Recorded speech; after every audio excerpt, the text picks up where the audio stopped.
Hi everyone, welcome back to the channel and another episode on my 2-litre turbo diesel Quattro S-Line Audi TT.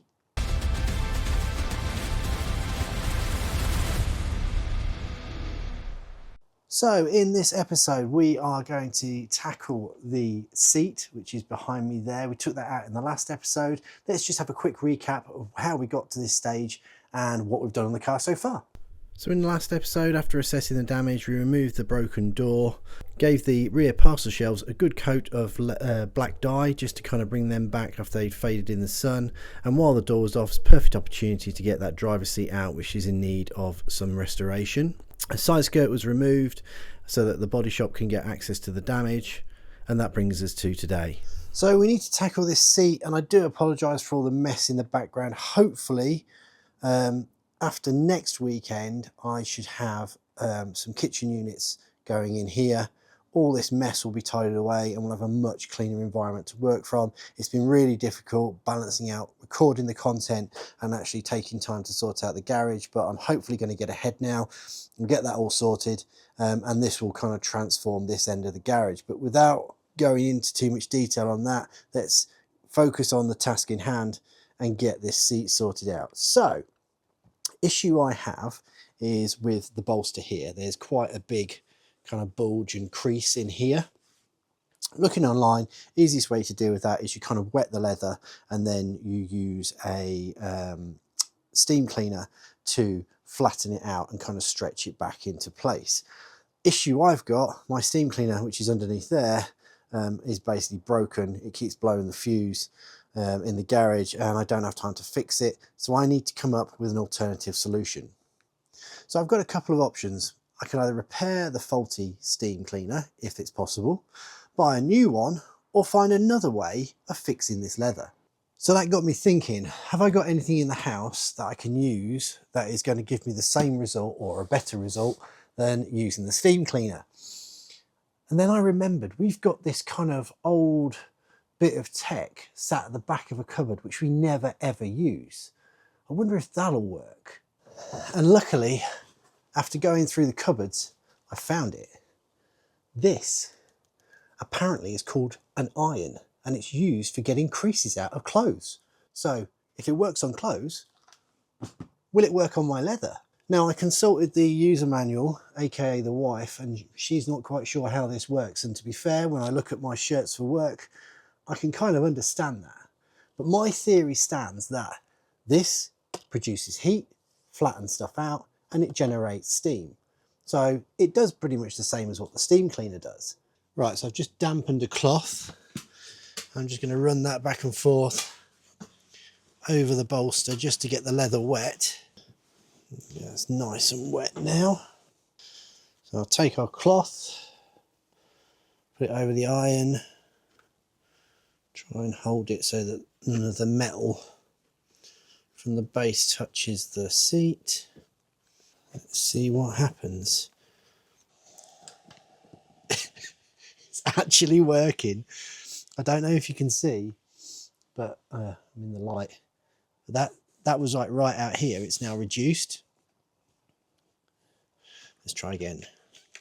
Whack the heat up a little bit. Steam's coming out. Actually, I'll tell you what, that might be a better way of doing it. Put the microfiber cloth on the bolster. I can't believe this is actually working.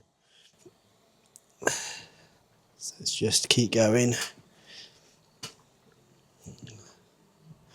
So if we look now, before that part was pushed right out, and now get the right angle on it, you can see it's all flat. So this is our leather repair kit from the leather repair company, and let's have a look, see what we've got inside. So we've got a copy of the invoice there, £64.50 for the entire kit, and apparently I think this will do the whole interior, but I'll double check that. So he recommended weak black for Audi, because apparently weak black is the better one to have. We've got some cloths there.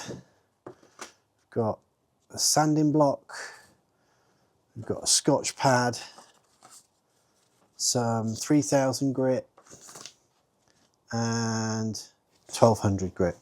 Sorry, it took me a while to figure that one out. Okay, preparation is the most important process.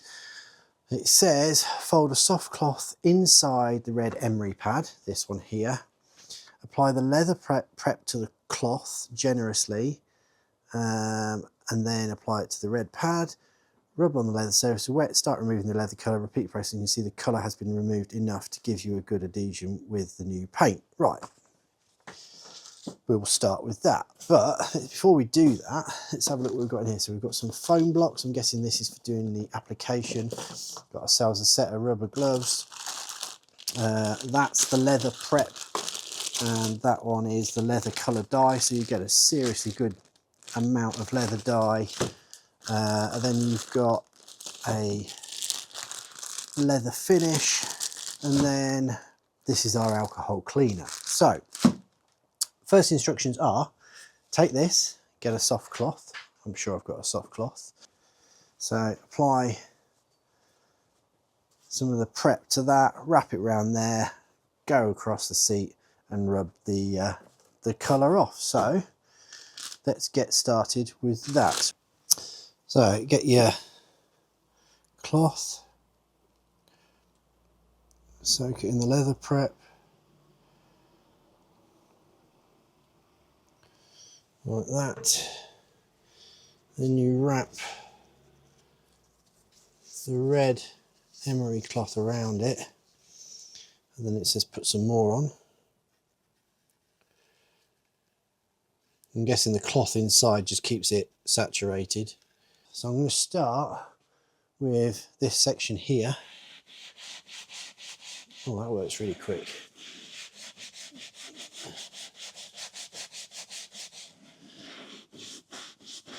And then move on to this bit.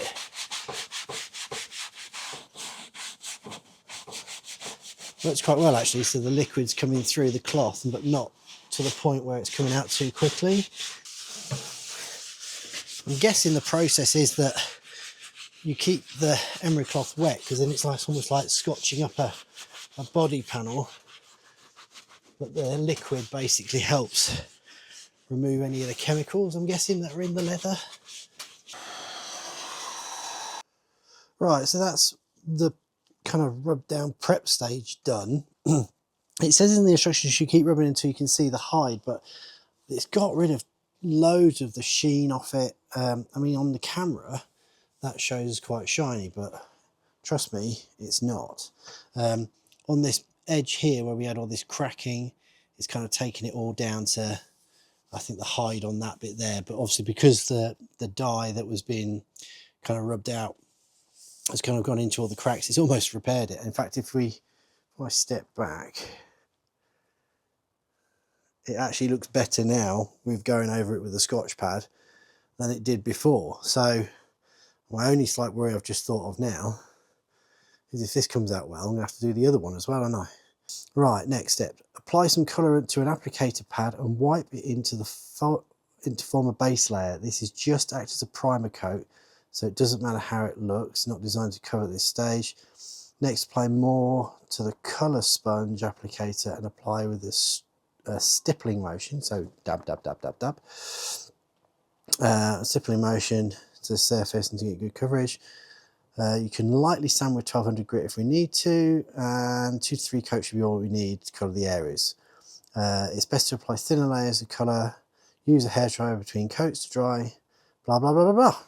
Right, so that's the first coat done. As they say, it doesn't matter what it looks like, it's a bit streaky and all the rest of it. This is just a primer coat. So I've used the heat gun on it just to try it out. So we'll get the bottom half done first, see how that looks, and then we'll move on to the top.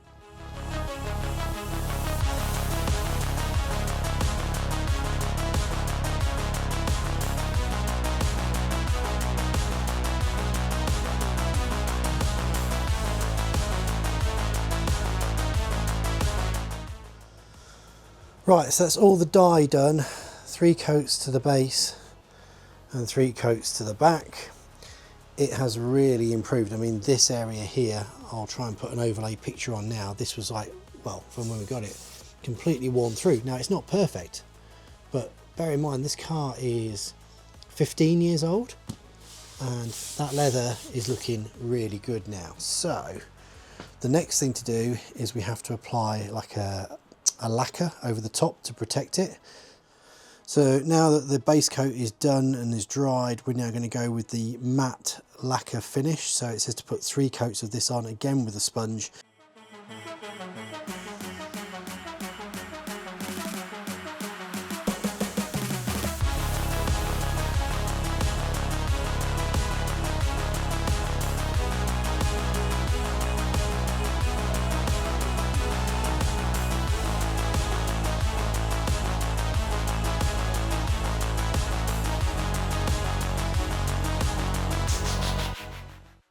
So unfortunately that brings us to the end of a very short episode on the Audi TT. There's a couple of reasons why it's so short. One, I'm waiting for loads of parts to turn up which haven't arrived. And 2, if I don't post a video, I don't think YouTube and the algorithm really likes that. So I have to keep posting content. And if you're a new subscriber, and thank you for subscribing if you are, I try and post content every 2 weeks on a Sunday. I'm trying to get consistent with that, and I think it's starting to show. Our subscriber count is going up, the number of people watching is great, but if you haven't subscribed, just take a second to hit that subscribe button. It massively supports the channel. And if you've enjoyed the content, hit that thumbs up button, comment in the comment section. I always try and reply to every single comment that comes in, and without anything else to say, I'll catch you in the next video. Thanks for watching.